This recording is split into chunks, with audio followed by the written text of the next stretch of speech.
Hi everyone, welcome to Franka's Bad Family. I am Franka and I want to thank you so much for joining me again.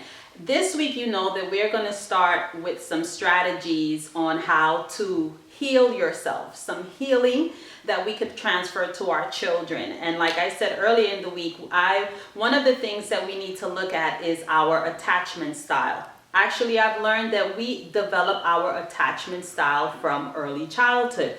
We develop this attachment style depending on how we were treated as children. Very interesting stuff. This was developed by a psychologist named Bowlby, and you can look that up in the 50s and 60s, and they gave questionnaires to people to see, for you to identify what your attachment style is.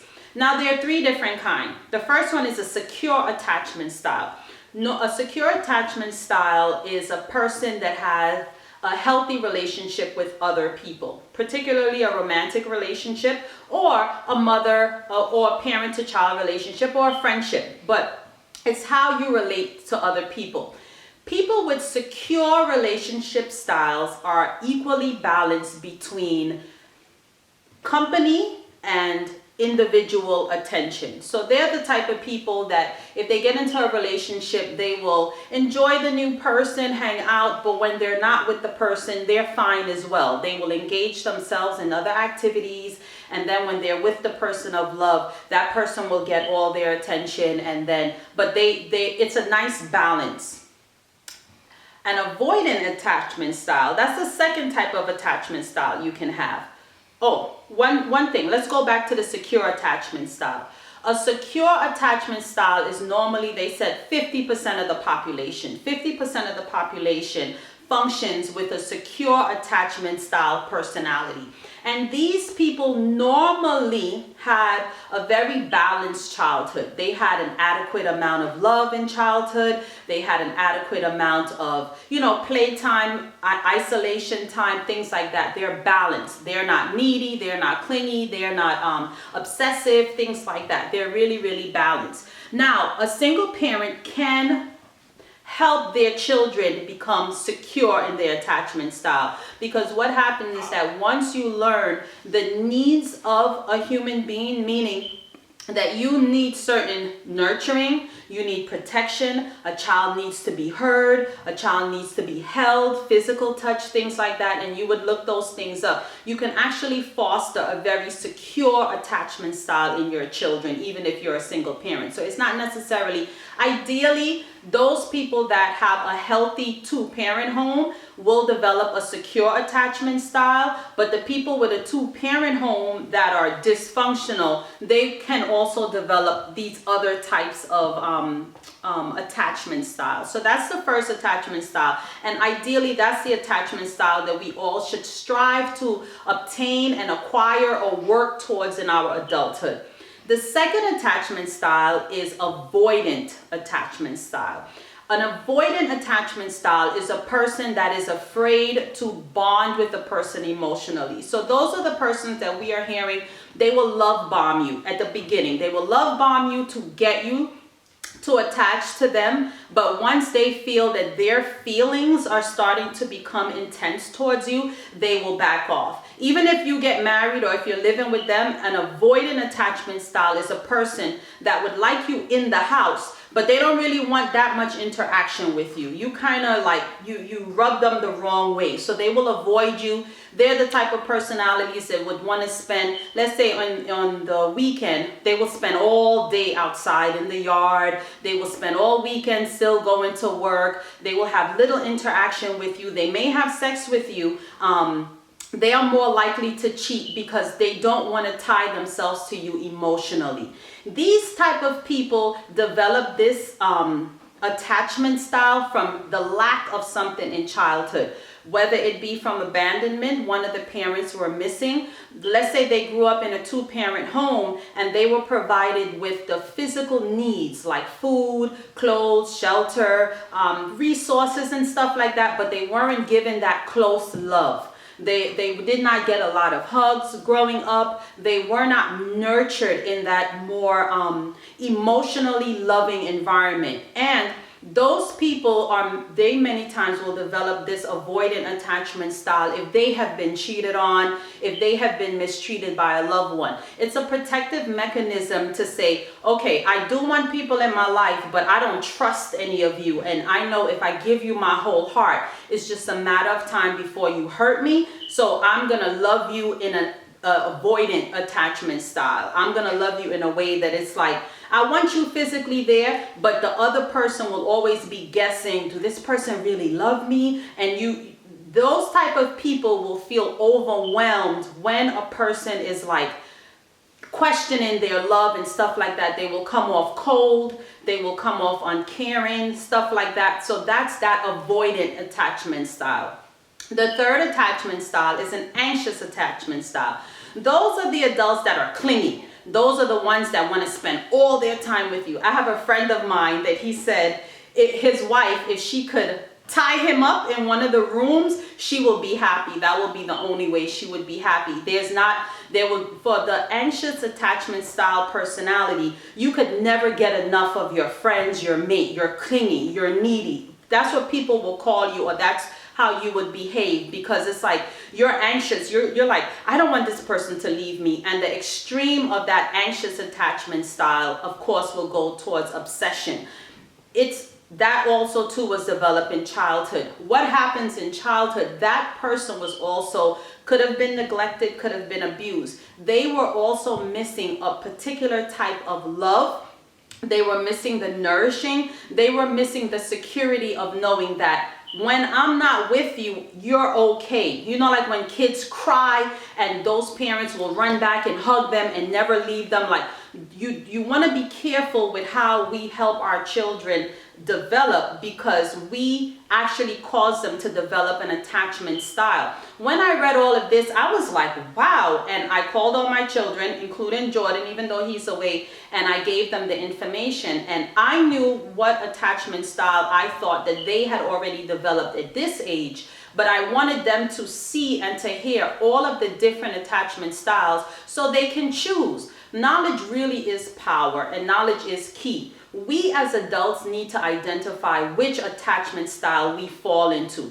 Are we secure in a relationship, any kind of relationship? Or do we have fear of, okay, I don't want this person to get too close to me because I don't want them to know that I love them. I think about them all the time. So I'm going to kind of avoid that type of relationship or that type of interaction with them. I'm going to keep them on the surface all the time. Or the anxious attachment style person, that is, I want you always with me. I need you with me all the time. Can you play with me? Can you talk to me? Those are the people, a good indicator, or those are the people that, let's say you text someone and they're taking too long to text you back, and you start to get like, okay, does he still really like me? Is she still in love with me? It's like you're nervous all the time because you are also fearing abandonment. Listen, my people out there, imagine this. Do you know that most people with an avoidant attachment style and an anxious attachment style are drawn together? They are drawn together. And if you think about it, life is always trying to give us what we need to develop as a people. If ideally we're supposed to be secure attachment style people, that's a balanced person. I get to enjoy my private time and I get to enjoy socializing or company time. That's the ideal. For many of us who was not provided with what we needed in early childhood, we fall into the anxious or the avoidant attachment style. And then if I'm an anxious attachment style, I will be drawn to an avoidant attachment style. So here is this person that don't necessarily want to spend time with me. They won't want to, sit around and enjoy, watch a movie, cuddle up. Because of their early childhood trauma of emotional hurt, they have created a mechanism of, I'm going to avoid anything that results in close contact. And the avoidant attachment style person, it's like you now have this clingy person with you. So your attachment style is what will create a lot of drama in your adult life, because life is trying to tell you that you are actually missing something. There's a mechanism in you that you're missing something. I keep saying that our bodies and our minds are wonderfully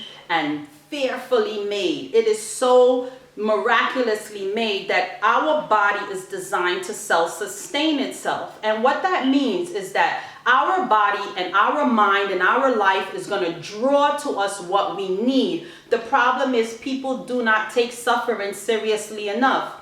You will live with a person, you know you don't like all of this clinginess. Imagine, you would think an avoidant attachment style will attract an avoidant attachment style, because you guys don't really want to hang out with anybody. You stay in your corner, you stay in your corner. But that's not how it works, because life wants us to evolve into our best self. Same thing. When I was reading all this information, I was like, why would an anxious person not marry an anxious person? Let two clingy people cling together. But that doesn't work either, because clinginess is not in our best self, because everybody needs individual time. Everybody is living an individual life. I heard he's a motivational speaker. His name slipped me at this time, but he basically was saying that the best relationship is a single relationship. And ideally what that means is that the best relationship you can ever foster is a relationship with yourself. Because when you are able to successfully be happy and foster a relationship with yourself, you can then enjoy people. But in early childhood, if the parent-to-child interaction did not give us enough security, enough love, enough self-esteem, we develop these building block gaps that I keep talking about. It's scientifically proven. It's scientifically proven. Our emotions are actually built off of how we are developing as a people. And because we are designed to self-sustain, we create these boundaries or these like mechanism to self-sustain. I remember a friend of mine, a co-worker, a friend of mine, and she said she remember her parents like fighting so bad when she was younger, to the point that one time I think the dad had cut himself and he had smeared his blood all over the wall, and she was like under 10, and she said she just remember always going within herself and understanding attachment styles. Now all of the men that she was with always called her like cold. She was really cold, but it was the child's way to protect themselves from hurt. Imagine the people who are supposed to be taking care of you fighting like cat and dog and like tearing each other apart, tearing the house apart. The child will create a mechanism to self-sustain. Additionally, if you love with your whole heart, after a couple breakups, you will decide, nah, I'm a chill for a minute. I'ma still enjoy people, but I'ma chill for a minute. I'm not gonna give them my whole heart and soul. And therefore as well, a child who has not been given enough attention growing up, who have not, you're not heard when you speak, you're like, go away. A child shall be seen and not heard, and those type of things. The child will develop an anxious attachment style, because it's like, look at me, see, I'm performing. I want you to approve of me. I want you to love me. But that transfers into adulthood as clinginess. So let us all strive to work to become secure attachment style people. Please look it up. It's scientifically proven. There are 3 different attachment styles that you can actually work your way into. Like I keep saying, if you wanted to lose weight, you will do the necessary activities that will result in that, from working out to eating properly. So if you want to develop emotionally, if you want to heal yourself emotionally, a lot of the traumas that we are dealing with and facing are actually building block gaps. You're not crazy. You're not obsessed. You're not an overthinker. Even though these are the results of the trauma, you can actually really free yourself from a lot of these problems. So again, secure attachment style, avoidant attachment style, and anxious attachment style. These are the 3 that everyone falls into one of them. So let's become our best self by being honest and identifying who we are, and then becoming who we want to be. I am Franka Potter. I want to thank you so much for listening to this information. Don't forget to like, subscribe, and hit the notification button. See you next time.